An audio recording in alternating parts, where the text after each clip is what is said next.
Just 90 minutes apart. Good evening once again, everybody. I'm Michael Brownlee. I'm Kathy Vara in for Colleen. In Michigan, the FBI is investigating a car ramming attack at a synagogue that also houses a school. You're looking at the smoke coming out of the roof after a man rammed a truck into the building.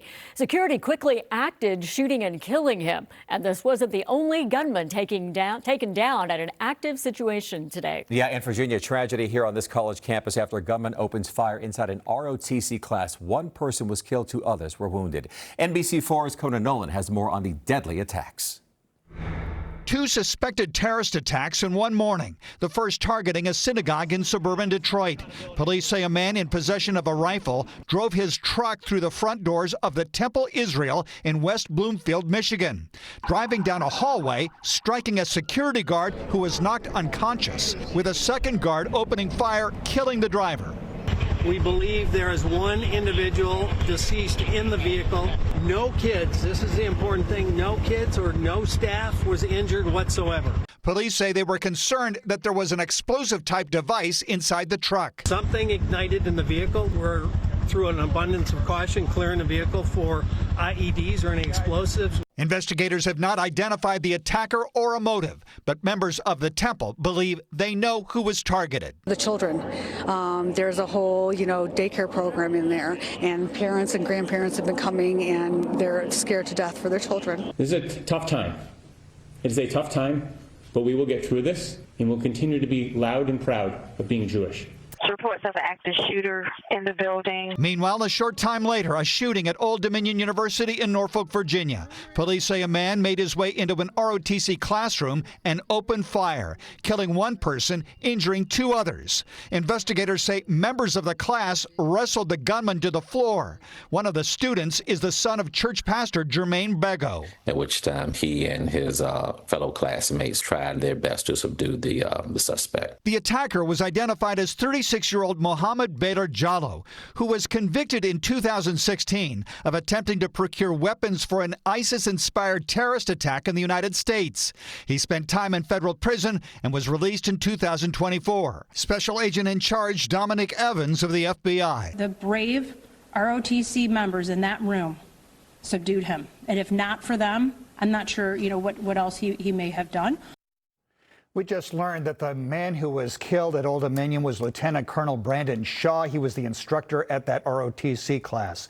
The FBI says the gunman at that shooting was killed during his altercation with the students in the classroom.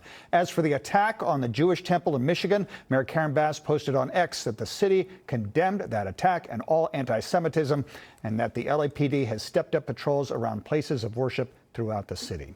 So some would say this is something you can expect. There's no indication this is organized in any way, shape, or form. Lone wolf attacks, we've seen it before. There may be more. All right, Conan, appreciate it. Thank you. Sure. And stay with NBC4 for updates on both breaking news stories. Right now on NBCLA.com, you can find more information about the stepped-up security here at home. Now to new developments in the search for Nancy Guthrie, who disappeared in Arizona 40 days ago. The Pima County Sheriff says investigators do have a potential motive in this case, but he gave some mixed messages about whether there's an ongoing threat to the community. Take a listen.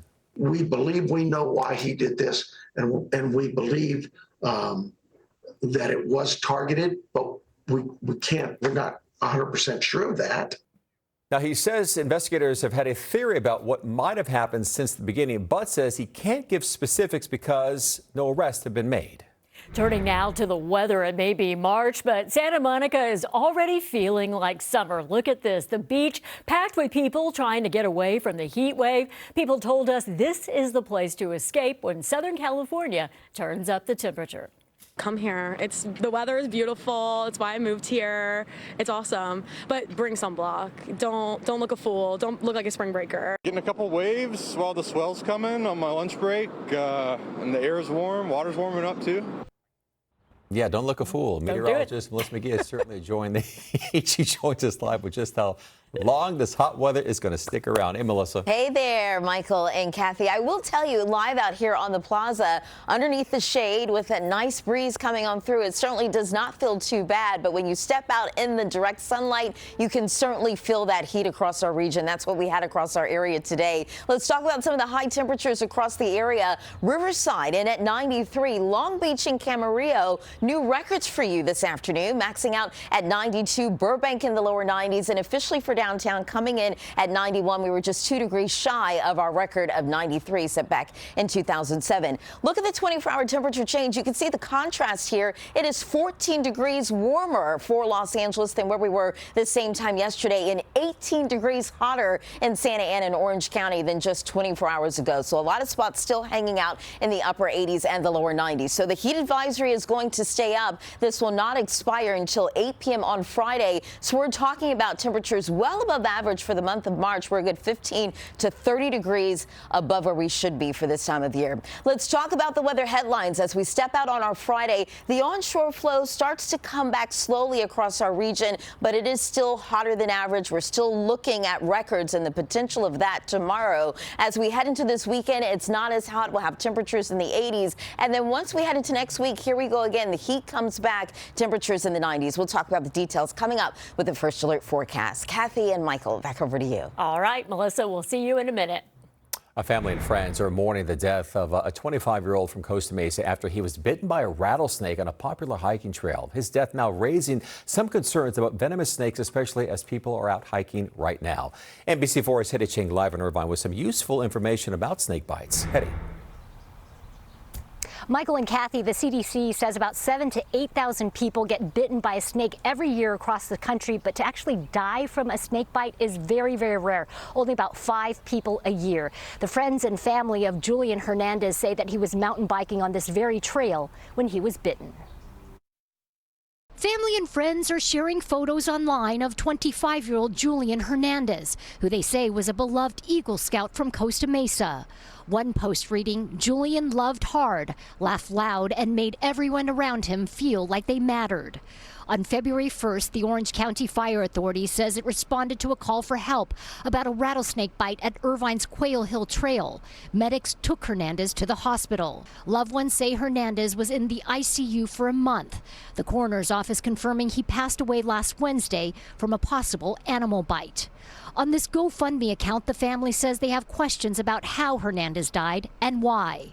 While doctors can't talk about Hernandez's case, we did speak with a doctor unrelated to the case about what to do if you get bitten by a venomous snake. The thing that makes the biggest difference is the amount of time that it takes to get to care and get that antivenom. But again, the main piece is just get to that emergency room as quickly as possible. Also, doctors say taking painkillers or ibuprofen can worsen conditions. They say do not apply ice or heat or a tourniquet to the snake bite, and don't try to suck out the venom. And now you're opening up a larger wound, and quite frankly, the mouth is a source of a lot of bacteria. So these things aren't only not helpful, in some cases they can worsen the condition. Experts say it is true that snakes are more active during hot days like this, but they usually come out during the dawn or dusk hours. We're live in Irvine. Hetty Chang, NBC4 News. Hetty, thank you. New tonight, a burglary in LA County led police to something much bigger in Riverside County. Police say a man stole more than $600,000 worth of property from a home in El Segundo in January. The items included high-end handbags and watches. The investigation took police to Temecula last month, where they arrested the suspect at his home. That is when officers found more than $6 million worth of additional stolen property and guns. Police tell us they believe the suspect is tied to as many as 15 burglary cases in California since last year. All right, the experience of a lifetime from some local college students coming up next here at 6. Their takeaways.